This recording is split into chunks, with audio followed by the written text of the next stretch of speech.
Well, the thought of switching deodorants might make you sweat a little bit, but the switch does not have to be a scary one. Sarah Preu of Wild Wash Company was actually telling me that she's a fan of natural deodorant. So Sarah, why is that?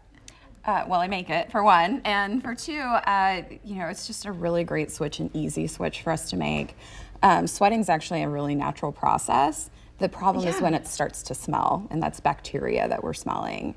So, so if you go natural, you actually end up sweating less, you detox, and it smells less and less over time. Okay, we're looking at some of your products right now because you maybe don't just do deodorant, or you don't just offer one type of deodorant. Right, I usually have a seasonal, and then I have two regular, and then I also do a baking soda free. I personally love baking soda, but deodorant, natural deodorant nerds will know that some people don't use it. So.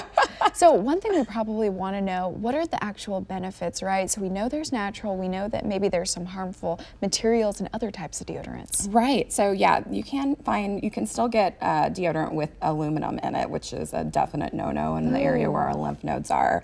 The other part of it is that when we're on antiperspirants from the age of 11 or 12, like we haven't even hit puberty yet, it's causing a lot of toxins to get trapped in there. And a lot of our elimination happens in our chest area and in our armpits. So we want to make sure that process is happening just in a healthy way. Okay, and was there a reason why maybe you switched or why you got on the natural bandwagon? Well, my mom was a hippie, so, you know, she's honest, she's honest. Yeah. That's so part of it. But also because I talk to so many women who are concerned about breast cancer and their families, and just we as women are told to put so many really toxic ingredients on our skin, on our bodies, and you know, it goes right into our bloodstream from there. So it's not even like when you ingest it. A really famous herbalist says, don't put anything on your body that you wouldn't like cook with or something you like wouldn't that? want to eat. Yeah, so, absolutely. Which is really beautiful. So you have brought the hot pot here. We are cooking something up. So let's walk through this demo if somebody were trying to make it themselves. Yeah, you can totally make this at home. This is easy, guys. So what I've done here is I've got a little double boiler going, and it's got some beeswax in it. We'd love for it to be local. And we've got a little bit of cocoa butter as well. So we've got it all melted up. And then I'm just gonna take this little mix of arrowroot powder. Arrowroot, okay, what else is in this? Or what is Arrowroot powder, you can actually sub cornstarch. Okay. It's just an absorbent ingredient. That's what you really want, is something to sort of absorb that sweat. Okay. So you're not constantly wet, because if you're wet, you're gonna grow bacteria, you're gonna smell. Okay. So it's kind of the moisture that lets the bacteria in there. Yeah, yeah, and so we want to just kind of keep that bacterial growth down. That's the other thing with the baking soda. It's an alkaline ingredient, so it makes it harder for the bacteria to grow in an alkaline environment. Okay. So how much do you pour in? I'm putting this whole thing in. You want it to look like a nice little paste. And then I've got my little whisk out.